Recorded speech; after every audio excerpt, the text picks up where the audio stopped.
Hello students, आज हम इस चैप्टर का फर्स्ट डेरिवेशन देखने वाले हैं जो कि electric potential due to a point charge. तो सबसे पहले हम इसके डायग्राम को देखते हैं। तो इस डायग्राम में ये पॉइंट ओ है जिस पे चार्ज प्लस क्यू रखा हुआ है। ये पॉइंट पी है जहाँ पे हमें इलेक्ट्रोस्टैटिक पोटेंशियल फाइंड करना है, और ये जो पॉइंट पी है उसका पॉइंट ओ से डिस्टेंस आर है।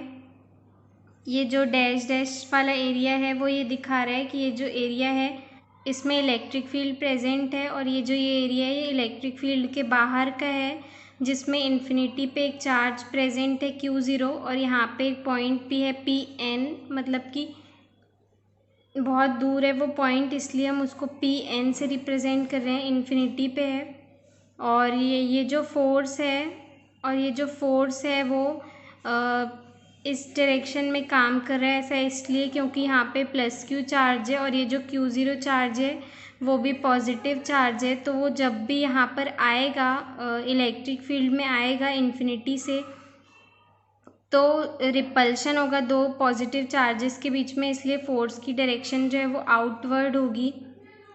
और हमने यहाँ पे पॉइंट ए और पॉइंट बी सपोज किया है, और ये जो ए और बी में डिस्टेंस है वो डिस्टेंस DR है। तो हमें फाइंड क्या करना है कि ये जो प्लस क्यू चार्ज है इसको हमने पॉइंट ओ पे रखा है, और ये जो पूरा सिस्टम है वो एक डाइलेक्ट्रिक कांस्टेंट के मीडियम में प्रेजेंट है। तो हमें यहाँ पे इलेक्ट्रोस्टैटिक पोटेंशियल की वैल्यू फाइंड करनी है। तो हम प्रीवियस लेक्चर में इलेक्ट्रोस्टैटिक पोटेंशियल की डेफिनेशन पढ़ चुके हैं, तो हम उसी की हेल्प से इलेक्ट्रोस्टैटिक पोटेंशियल फाइंड करेंगे। इलेक्ट्रोस्टैटिक पोटेंशियल क्या होता था कि किसी चार्ज को इन्फिनिटी से इलेक्ट्रिक फील्ड में किसी पॉइंट पे लाने के लिए हमने जितना वर्क किया वही उस पॉइंट का इलेक्ट्रोस्टैटिक पोटेंशियल होता है। तो हम सबसे पहले वर्क की वैल्यू फाइंड करेंगे। तो हमने यहाँ पे दो पॉइंट सपोज किए हैं कि इन्फिनिटी से पॉइंट ए पे आएगा, फिर ए से बी पे। तो ए और बी का जो डिस्टेंस है वो छोटा सा डिस्टेंस है DR। तो हम पहले ए से बी तक का वर्क निकालेंगे और फिर हम उसको इंटीग्रेट कर देंगे, तो हमारे पास टोटल वर्क आ जाएगा। तो जो वर्क होगा वो हो जाएगा DW is equals to F into DR। जो वर्क का फॉर्मूला होता है work is equals to force into displacement. तो ए और बी के जो बीच में डिस्प्लेसमेंट हुआ वो DR था, फोर्स F था, और वर्क जो है उसको DW कंसीडर करेंगे। तो DW is equals to F जो है हम उसकी वैल्यू Q0 इंटू E से रिप्लेस कर देंगे, क्योंकि जो इलेक्ट्रिक फील्ड का फॉर्मूला है वो E is equals to F upon Q0 होता है। तो F की वैल्यू निकालने के लिए हम Q0 को उधर ट्रांसपोज करेंगे, तो Q0 इंटू E हो जाएगा और इंटू DR रहेगा। अब जब ये डॉट हटेगा तो हमें पता है कि कॉस थीटा आता है। यहाँ पे थीटा जो है वो 180 इसलिए होगा क्योंकि जो फोर्स की डायरेक्शन है वो आउटवर्ड है, और जो DR की डायरेक्शन है वो इधर की तरफ है। मतलब कि जो चार्ज है वो यहाँ से आ रहा है और फोर्स जो है वो इधर जा रहा है। तो फोर्स और डिस्प्लेसमेंट के बीच में जो एंगल है वो 180 डिग्री बन रहा है। दोनों की डायरेक्शंस अपोजिट हैं, इसलिए उनके बीच में 180 डिग्री का एंगल बन रहा है।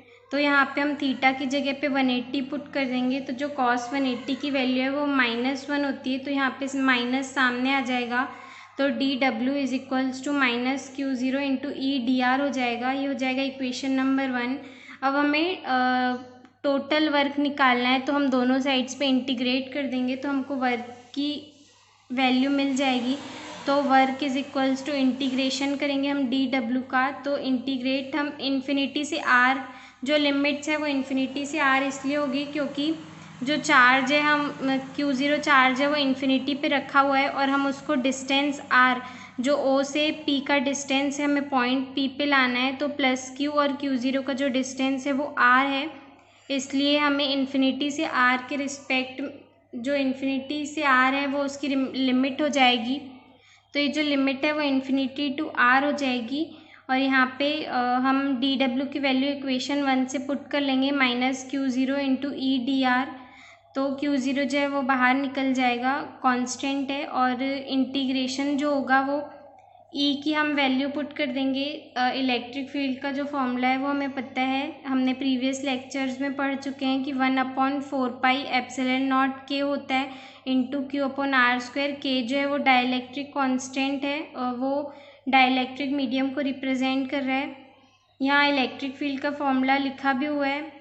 और उसके बाद W इज़ इक्वल्स टू, यहाँ पे हम Q0 तो पहले से ही बाहर था, Q भी कांस्टेंट आ जाएगा, अपॉन में 4πε0 के पूरा कांस्टेंट आ जाएगा। तो यहाँ पे सिर्फ 1/r² बचेगा और 1/r² को जब हम ऊपर लेके जाएंगे तो वो r पे -2 की पावर हो जाएगा इंटू dr। तो हम r को dr के रिस्पेक्ट में इंटीग्रेट करेंगे तो r पर -2 है, तो जब x पर n की पावर होती है तो उसका इंटीग्रेशन होता है x⁴n+1 अपॉन n+1। तो हम वही फॉर्मूला यहाँ पे लगाएंगे r⁻², तो यहाँ पे हो जाएगा r⁻² +1 अपॉन में -2+1, तो r⁻² +1 हो जाएगा r⁻1 अपॉन में -1। तो ये जो माइनस है ये बाहर आ गया है और r⁻1 को हम 1/r लिख सकते हैं और लिमिट्स जो है वो इन्फिनिटी टू r रहेंगी। उसके बाद ये जो माइनस है इसको हम बाहर ले लेंगे तो माइनस माइनस प्लस हो जाएगा, तो q इंटू Q0/4πε0 के हो जाएगा और 1/r में लिमिट्स इन्फिनिटी टू r रहेगी। अब हम 1/r में अपर लिमिट और लोअर लिमिट को पुट करेंगे तो 1/r माइनस लोअर लिमिट हो जाएगी 1/∞। तो ये फॉर्मूला हो जाएगा 1/4πε0 के q इंटू Q0/k और लिमिट्स हो जाएगी 1/r माइनस 1/∞। आगे जो W की वैल्यू थी वो हो जाएगी W इज़ इक्वल्स टू 1/4πε0 के q इंटू Q0/r। जो 1/∞ है वो उसकी वैल्यू 0 होती है तो सिर्फ 1/r बचेगा, तो q इंटू Q0/r आ जाएगा।